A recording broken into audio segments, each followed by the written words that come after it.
Hi everyone, in front of me I've got a TCL Tab Max, and let me share with you how to turn off running apps on this device.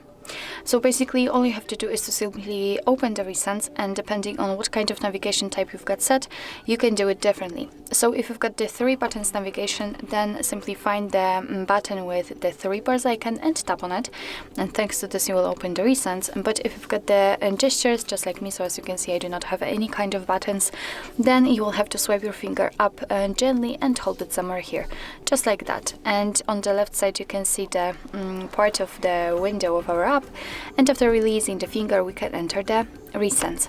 So basically if you want to, you can close only one of the apps or 2 of them, and just find it and swipe it up just like that. But if you want to close all of them, just clear all. And as you can see, we just go back to the home page, so let's enter the recents to check.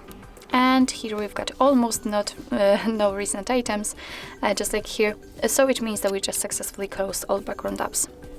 So actually this is it. This is how to turn off running apps in your TCL Tab 10 Max. Thank you so much for watching. I hope that this video was helpful, and if it was, please hit the subscribe button and leave the thumbs up.